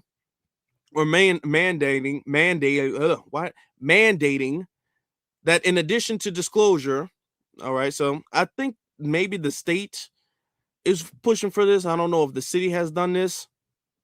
Okay, an affidavit must be submitted entitled, quote, State of Financial Reparations that has been negotiated between the commission established under this section and a corporation or institution that disclose ties to the enslavement or injury of people of African descent in the United States of America. Beginning January 1st, 2020. So they started 2020. So that's the body of the bill. It's not really that long. Boy, that print is hard to read, y'all. Jeez, they need to do something about that. I'm sitting up there squinting my eyes and everything. The sacrifices I make for the cause. Anyway, that's the thing, y'all. That's the thing. Okay.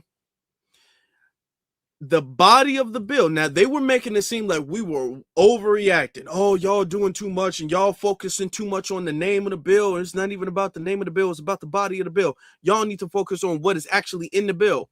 Okay. We overreacted. Okay, we did too much. We were just overreacting by assuming that the title of the commission is going to be vastly different from what the commission is actually doing. That was us just assuming that, and we shouldn't have assumed that, okay?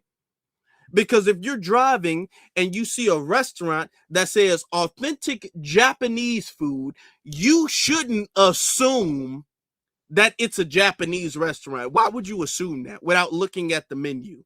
Okay, it could very well be a Southern soul food restaurant. Okay, just because the title, the name of the restaurant says authentic Japanese food does not mean that they actually cook authentic Japanese food. It doesn't mean that at all. I don't know why you would even think that. That doesn't make any sense. Okay.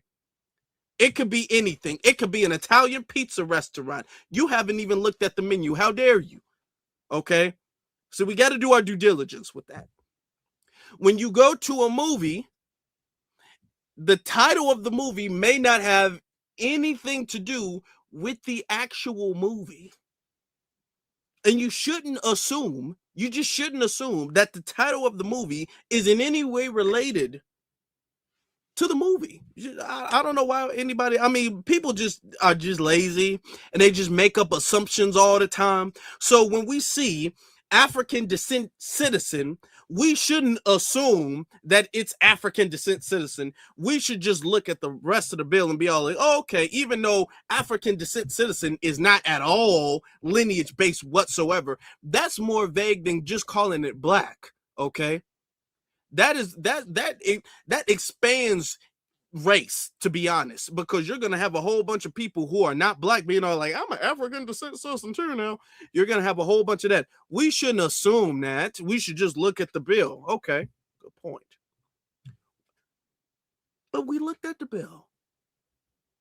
And the same issue we had with the title happens to be, who would have thought, who would have thought that by the title of the commission, It's all over the website. It's all over the panels. It was all over the posters. Who would have thought that that was also in the bill? I mean, look at how lucky we are. I guess I don't know how we knew that that was also going to be in the bill. I don't know how we knew. Y'all, what are you talking about? And this is this vague thing. Y'all using African American in one line, and then y'all also, first off, y'all have not specified in the body of the bill who exactly the bill is for. When you say African American communities, what does that mean? Because you have people who are outside of the lineage who live in our community. So what exactly does it mean? And I'm not saying investment in the communities is not a necessity. I'm not saying that. But what does that mean exactly? And this is what we're saying. We already know. We know the trick bag. We already know what this, we know what y'all own. We know what this about. We know this. If we see something wrong, we're going to catch it every time. We're going to call it out every single time. They going to, hold on, y'all doing a lot. Y'all doing, and they was, oh man, they was acting all offended and all disturbed. No. See, this is why we can't move on to the next stage. We can't move on to the next mission, the next point, because y'all messing up right here. No, we're going to get it right the first time. We're trying to solve an issue. Y'all, if y'all looked at the body of the bill, first off, who would even read that? The body of the bill, when the name of the bill, the name of the website to go to find the bill is African Descent Citizen. If I told somebody who's not aware of lineage reparations, who's new to it, who doesn't know anything, and I said, okay, there's a commission to give reparations to African descent citizens, they're not going to assume that that's only about our lineage. They're not going to make that assumption. Okay? It's vague and ambiguous for a reason, which is why we're addressing it, because we're not going to have this get further down the line, and then here comes what's his name? Edward Bloom. Here comes Edward Bloom with his lawsuits talking about, hold on, that's unconstitutional. We can't get that done because we don't know who that would apply to. No, absolutely not. And they all know better. So all of that, them being fake offended, that don't bother us. They know what they were doing. They know better. But you had some of the pan-Africanists come up there. All right, hold on, let me see. Because there was a couple of speakers, because the dude who booed me, he came up there and said something, and I want to get to what he had to say too. I'm honored to be here in your presence and have this opportunity just to say a couple words, and also to the honorable audience, those who are here and tuning in. Thank you for everybody who supports these efforts. And as Brother Malcolm was acknowledged earlier in the program, he said many years ago that our case needs to be taken to the United Nations. And finally, last month, the United Nations General Assembly acknowledged what Malcolm had been trying to do for the longest. So even though we honor our ancestors and what work have been going on, I too will join that crew and pass this baton on to the future generations. I just want to make briefly a comment that we have been robbed of our extrinsic wealth in terms of the material wealth, but we also are being robbed of our intrinsic wealth, which is way more valuable, and everybody wants to appropriate what we have internally, and not only physically, our labor and all the things we contribute to building this country, but don't let them continue to rob our culture, our natural inheritance that we're passing on to the future generations, because that is so valuable. And I don't want to see my grandchildren have to suffer the trauma that we've had to go through. Thank you. All right. All right. Let me get this straight. As far as the whole African Union and all of that, and how Ghana took reparations to the UN, let's not clap for that. That did not advance the movement at all. That actually set us back. what Malcolm was trying to do is he was trying to get global acknowledgement, because that was going to tip the scales in the image and perception of what is going on and put pressure on the American government. Now, mind you, this was during the 1960s. And he was like, well, when we take it there, this can put the pressure on other nations from other nations onto America to make sure that they do right because of the perception of injustice. All right. And the exposure factor of it. All right. Ghana did not do that. That's not what Ghana was on. Ghana saw that reparations was already a trending topic. It was a hot topic. It's been a hot topic for the last few years. So Ghana wanted to get ahead of that by including themselves in the reparations thing. When Malcolm was talking about going to the United Nations about what was going on, he was not going to the United Nations about what Ghana. He was not going there. He was going to represent America and Black Americans to expose to the world what we were dealing with in America, all right?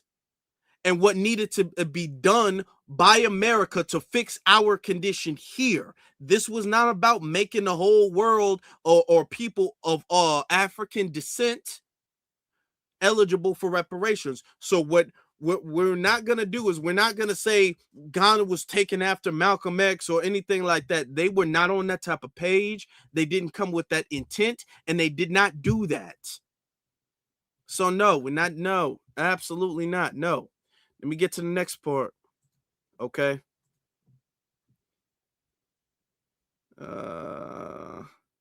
Hold it. I want to get to, there was one. Let me see if it was her. Yeah, there was one sister who came up, and I want to get to what she had to say. All right.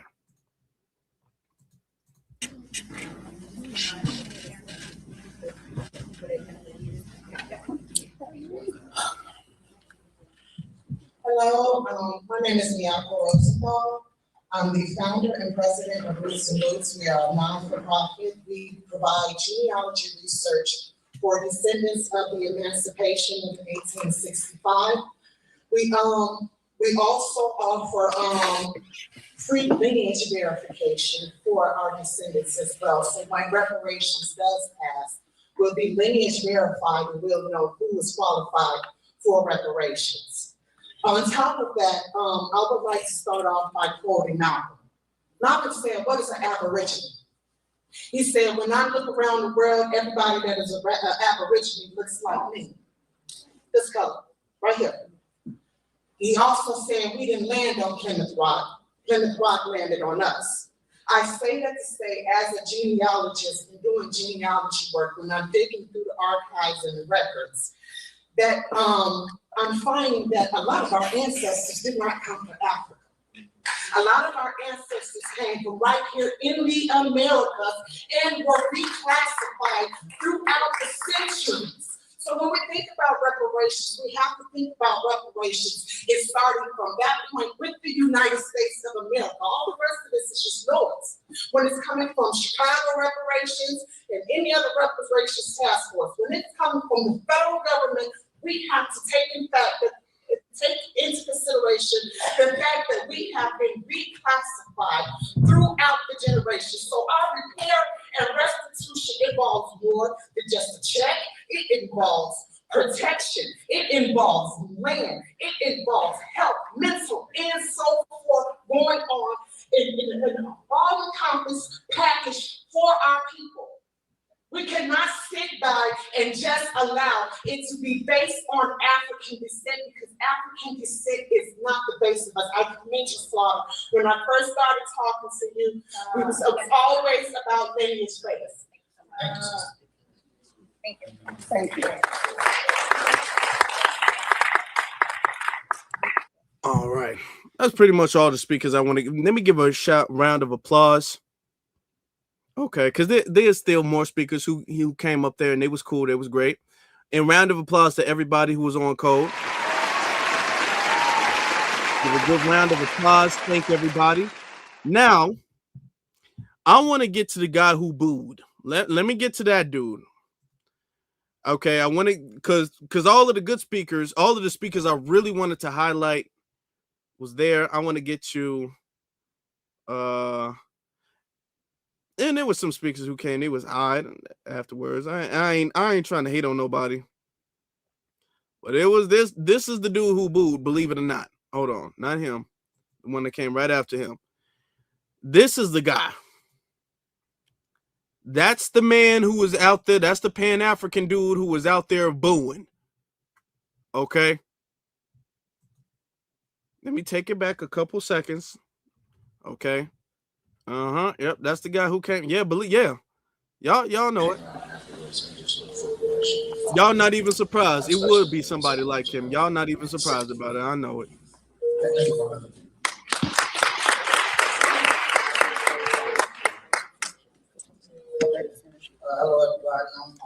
I just want to say I did not know Roland Martin had a brother who lived in Chicago. That's what I'm trying to say.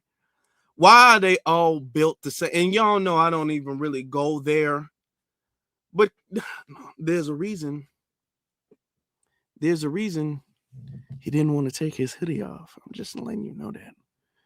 I'm not, trying to hide that hairline right there. There's a reason he didn't want to take his hoodie off. I came in, when he stood up, I said, oh my God. I said, what the hell is this? This Piggly Wiggly Roland Martin? This man looked pregnant. I said, I cannot believe this. I said, Humpty Dumpty sat on the wall. I said, there's always somebody who looked like that. He would have got there faster if he laid on his stomach and rolled to the microphone. Now, y'all already know he going to get something to eat after this. It's all like, he was, okay.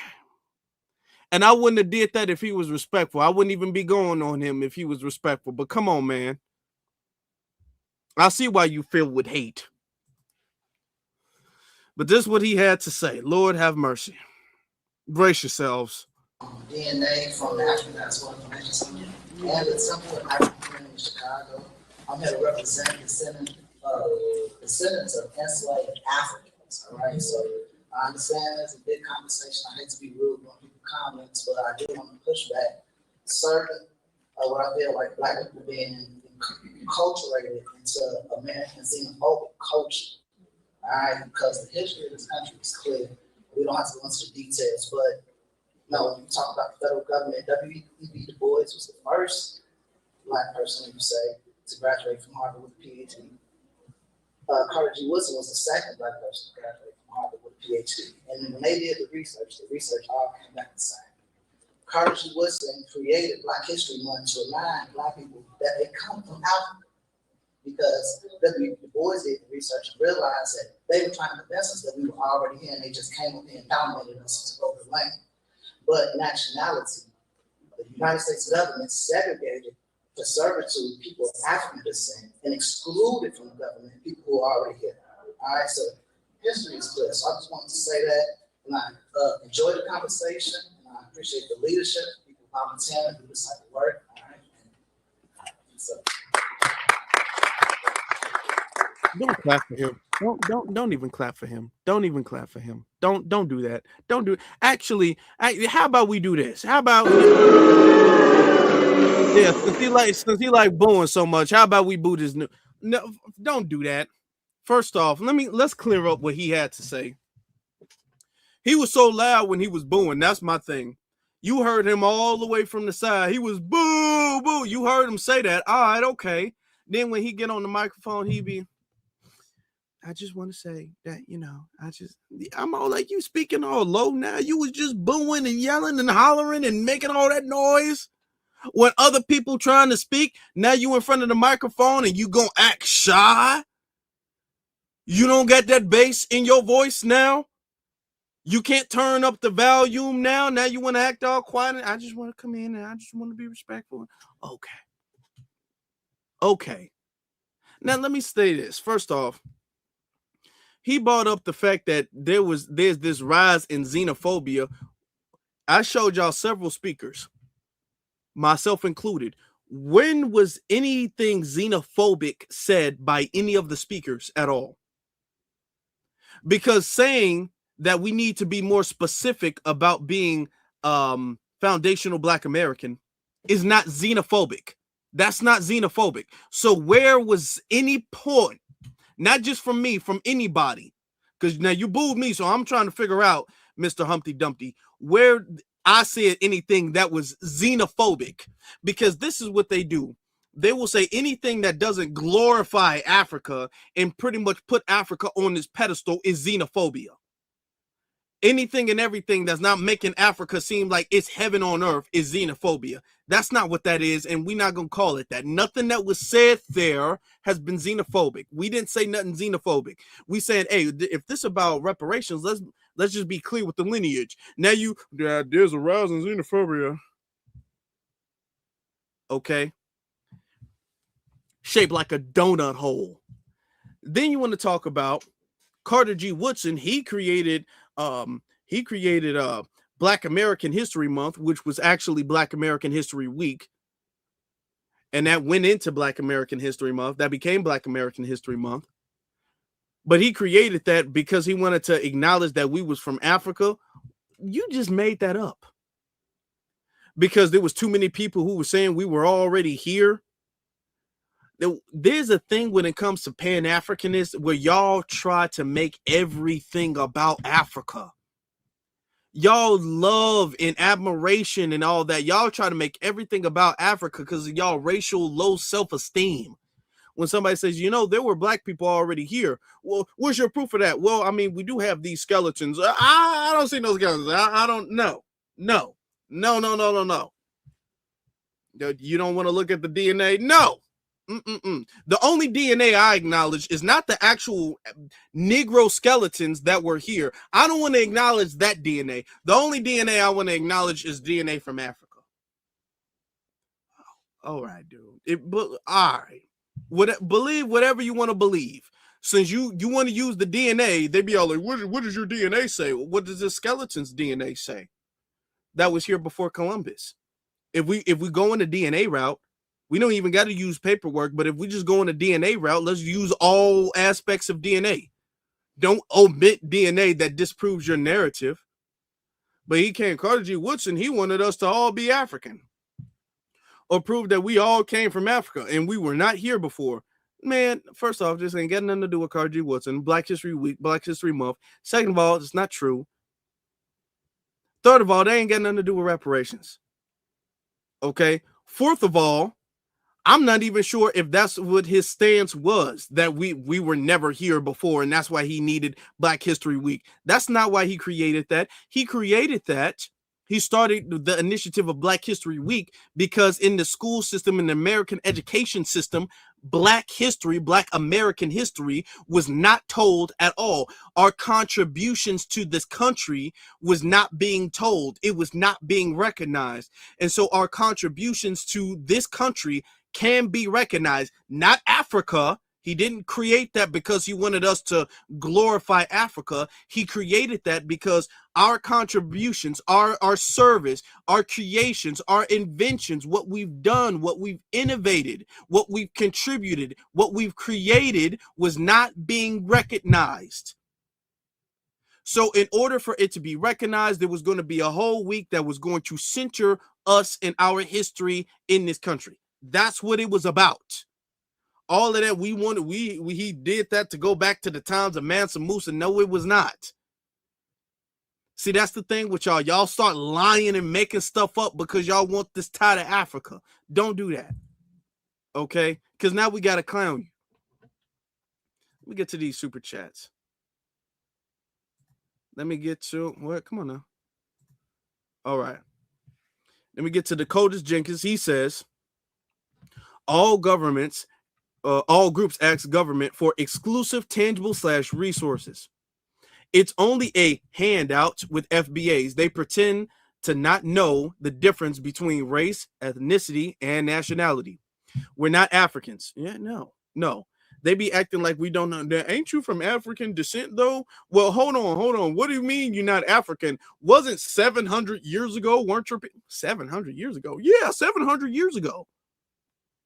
Your people were from Africa 700 years ago, dude. So doesn't that make you pretty much Ghanaian today? Huh? What? Yeah.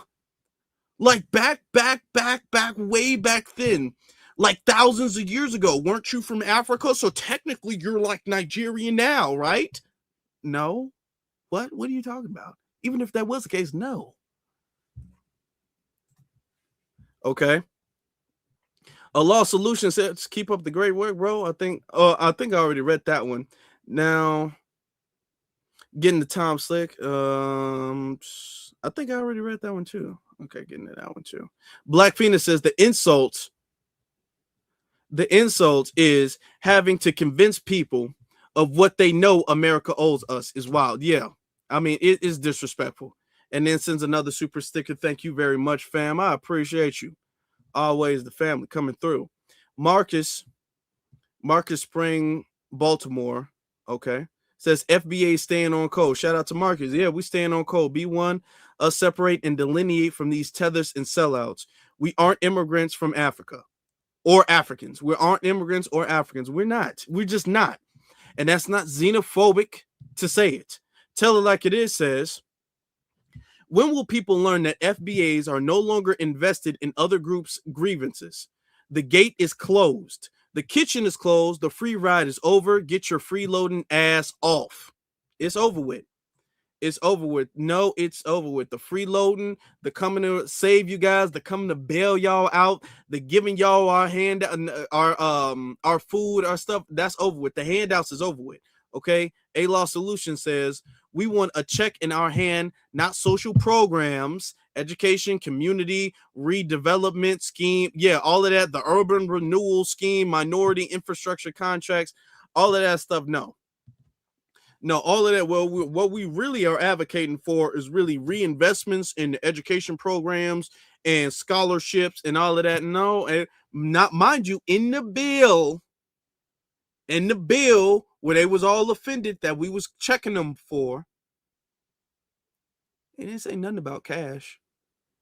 It did not say anything about direct payments. Number one, it didn't specify who it was for. Number two, it didn't even involve cash payments. So you got to scrap that. Let's start over. That's a bad rough draft. Let's start that over again. Because you finish, you bring that for your final draft. That's an F. That's an F. If I'm a teacher, remember how I used to do the thing? Some of y'all remember how I used to do the thing with the red pen? Remember when we were in school and our teachers would grade with a red pen or a red marker? And every single thing we did wrong, when we misspell a word, when we would forget to, show our work. When you doing math, you got to show your work, show how you carry stuff over, and then how you, subtract from stuff and all of that, how you borrow and stuff, how we would do that. And if we didn't do that, they would write with a red pen, forgot to show your work. Okay. When you would misspell, when you would miss a comma, when there would be a run-on sentence, they would be all like run-on sentence right there, miss the capital right there. Okay. How you would correct with the red pen. That's what we doing. We're like teachers with a red pen. And we're correcting all of that. So we looking at the first draft. We all like, okay, African descent citizens, scratch, too vague. And they would scratch it off. They would scratch off the part that's correct, circle that. And then they write to the side, too vague. African descent citizens, too vague. Scrolling down, African American, circle that, too vague. Okay, circle that. No cash payments. No cash payment. We just correcting everything. We got a whole bunch of can we get the pins? Thank you. In the chat room. Y'all already on it. Can we get the pins in the chat room? All that social programs, scratch, no social program. And we got to keep doing this. Y'all keep sending us these drafts and we keep making the same corrections every time. Y'all about to get expelled, which y'all about to get. Okay. Yeah, come on now. And every time we say, hey, do you want us to look at it? No, we got it. And then y'all come in and then we got to make the same corrections. No. Send it back. Do it again. Send it. This ain't gonna pass. Send this back. I'm talking about is flawed from start to finish. Is red marks from start to finish. F-. F. Okay, send this back. I damn near don't even want you in the classroom no more. It's too many F's. You ruining the IQ of the class. Just no. I don't know if you need to be in this grade. I couldn't be a teacher. I'd be too mean. I'd be too mean if y'all was coming on like that. If y'all was coming up like that, and I had to correct y'all over and over and over again, I'd be too mean. Okay, I would be no. I'm just gonna have to give you extra homework because you just don't seem to get. Let me talk to your parents. What's your parents teaching you? Where's your parents from? I'd have a parent-teacher conference just so I could hear the accent of the parents. Honestly, I wouldn't even be saying anything. I just have a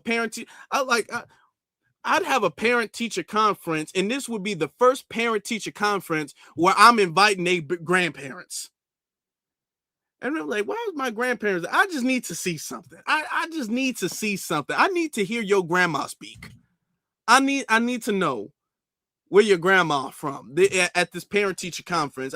Bring all your ancestors to the parent-teacher conference. I got a theory. I just need to verify that. Okay. I couldn't be a teacher. I'd just be too on it. I would, you got to be kind of nice to be a teacher. I couldn't do that. Okay. You know how teachers are supposed to be vague about, who's not doing well. They'd be like, class, remember, okay, to show your work. I wouldn't be doing that. I'd be like, class. Well, not class. Michael, since you don't be paying attention, Michael, look at the board. I'd be doing that. I'd be calling people out by names and all that stuff. I'd make you like, no, you get distracted. You need to sit in the front of the class. Okay. I would embarrass folk. I couldn't do it. Because it's exhausting. It's tiring, man. It's exhausting, constantly doing the same thing. We making the same correction over and over and over again. And then y'all taking and y'all be all like, and here's the thing that bothered me the most. We make the same correction that we've been making for years. And then y'all want to come up there and y'all want to act like what we saying is wrong. Y'all want to act like, no, but I did do it. I did. No, you didn't do it. Little nigga, no, you didn't. I sent you home and told you to fix it, and you came back and you did it again. No, you didn't fix it. I'm already getting hot. I'm already getting hot right now. Okay, because this is exhausting. I couldn't do it. I'd be breaking rulers and all that stuff. No, you didn't fix this. All right. Detention. I just know. You just need to be in detention. I don't know.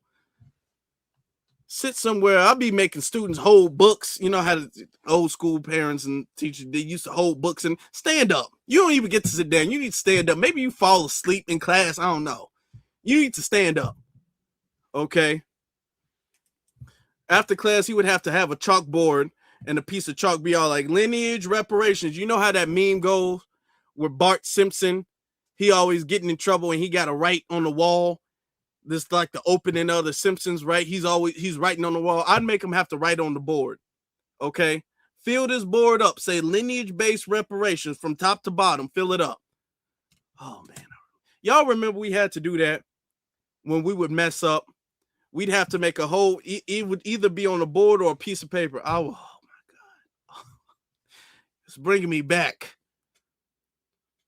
Every single line on a piece of paper be all like, I will not talk in class. I will not talk in class. I will not talk in class. I will. Oh, man. Oh. I remember that.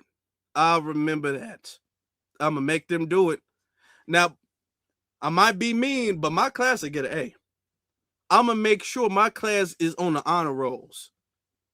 Yeah, we getting there. Let me get in that classroom. See, that's why they don't want us on the task force. That's why the task force or the commission was cherry picked. Because the second they have they have somebody legitimate on that task force, oh, we scrapping everything. And we making sure we from start, We're going to draft this thing off right and make sure it gets done. Every step is going to be the right step in the right direction. We're not going to overlook this and say, well, we can be vague here, but clear here. No, we being clear everywhere we look. We are going to be thorough everywhere, okay? We're going to be like Denzel Washington and Remember the Titans. We will be perfect in every step of the game, okay?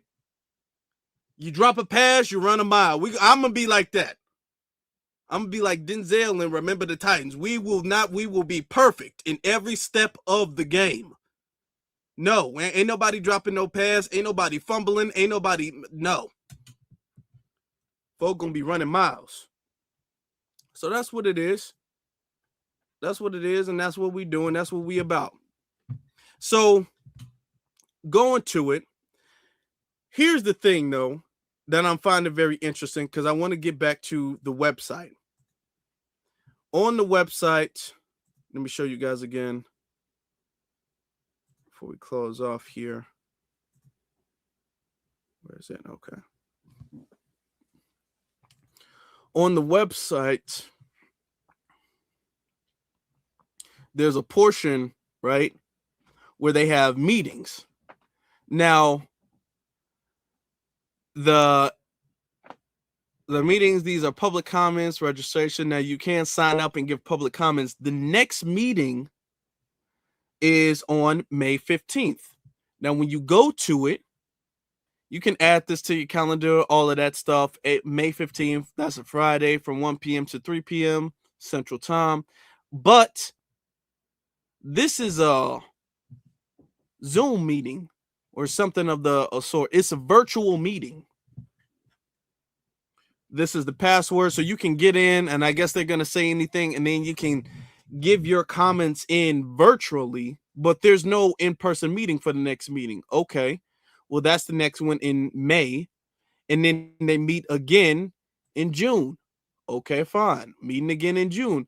Another virtual meeting. Okay, another virtual meeting. All right. Then they have another one in July. All right, another one, another virtual meeting. Now, when you keep going down, scrolling all the way down to October 16th, this is the last one they've had, I guess, scheduled, right? You scroll down, it's another virtual meeting. This is the thing. They don't want us coming up and addressing them in person. Why are all of the next meetings a virtual meeting? That was the last in-person meeting they have at least scheduled so far. No. Y'all got up? No, absolutely not. No, we're not doing that. If y'all appointed by the governor, that means that there are funds involved. So we're not going to play that game like, no, we're all doing this out of our own pocket.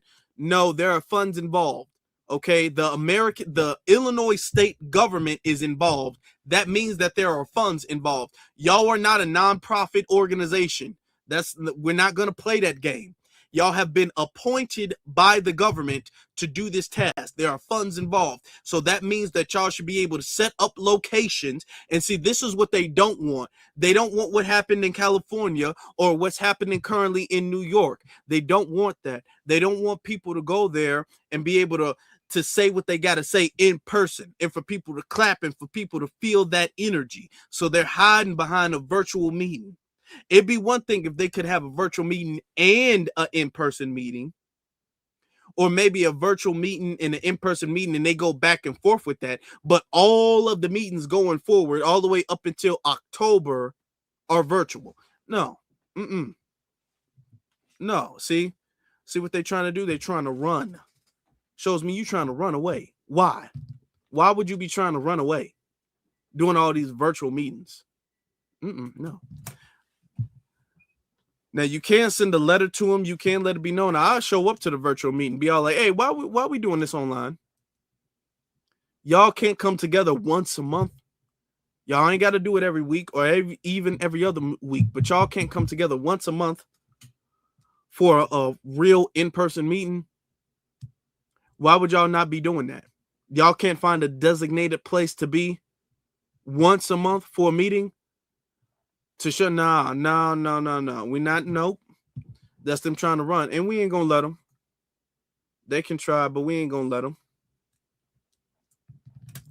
Nika, I appreciate you. Nika sends a super sticker. Thank you very much. Thank you. Okay.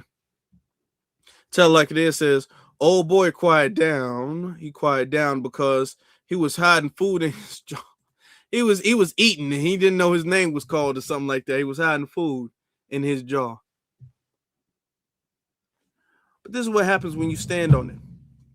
And they would be, if they knew that everybody would be going up there, giving them a round of applause, and everybody would be singing their praises, they would have as many in-person meetings as they could. But they're not having in-person meetings because they know for a fact there's going to be on-code brothers and sisters coming up and letting it be known that we specifically focusing on lineage and giving the straightening, okay, and giving them that red pen energy when we need to. So now they want to be virtual. Now they want to do this in a Zoom meeting. No. And this is what prevents people from, because a lot of times people ain't going to sign up for the Zoom meeting, and they know that. And that way they can say, no, we do hear public comment. We do have access to the public, so it's not like we're being exclusionary. No, that's not true. Okay. But just so they know, we own them. And we making sure if y'all gonna say y'all gonna represent us, the state of Illinois, reparations, y'all gotta check in with us. That's all I'm saying. Family, I appreciate y'all being here with us this evening, but I gotta ask y'all to do me a solid and leave a comment. Leave a comment in the comment section below. Let me know what y'all think about the African Descent Citizens Reparations Task Force. Let me know what y'all think about that in the comment section below. Okay?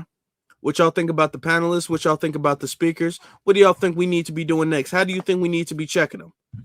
Making sure they get that straightening in. Okay? Let me know that in the comment section below. But since y'all in the comment section, y'all can do me the solid honors of hitting that like button, hitting that subscribe button. All right? And then hitting that notification bell, because a lot of people didn't know I was going live with the task force thing. So since there's going to be more stuff popping up, y'all need to hit that subscribe button and the notification bell. That way y'all don't miss out. Okay? Because sometimes it's, we always keep our regular scheduled program in, but then sometimes it's some other stuff that pops up kind of spur of the moment, and then I go live. And y'all don't want to miss that either. So y'all make sure y'all hit that subscribe button. Okay. Another comment, another super chat says, okay. Marcus, he says, if JB Pritzker doesn't win, the commission is dead. See, that's another thing too. That's another thing. The commission is also going to be a thing that's going to kind of signal boost or support JB Pritzker.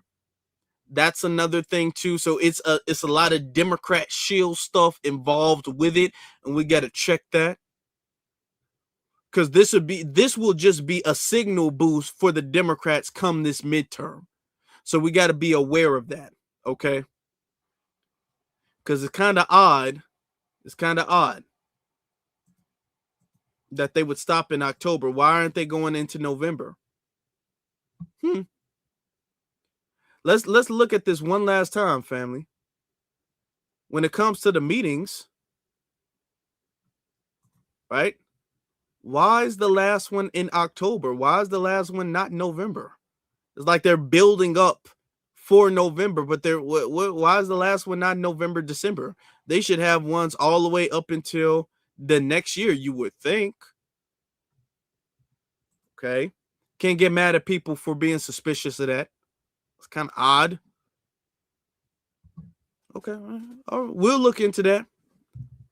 It's kind of interesting. Consider it's a midterm year. It's kind of interesting. But we'll check it. We'll look into it. We're not making any accusations. We're just theorizing. Okay. We're just theorizing. But I just can't help but find that very interesting. We'll see, though. We'll see. I appreciate y'all listening, though. Thank you all. Appreciate you all. All right. We in here, we doing it. And I want to give a personal shout out to everybody who showed up and showed out and stood on that lineage business. I want to give a personal shout out to y'all. Okay. Also, let me give a shout out to the Cash Apps as well too. Let me give a shout out to Henry. Shout out to Henry for the Cash App. I appreciate you, Henry. Thank you very much. And everybody who's in the super chats. Shout out to y'all.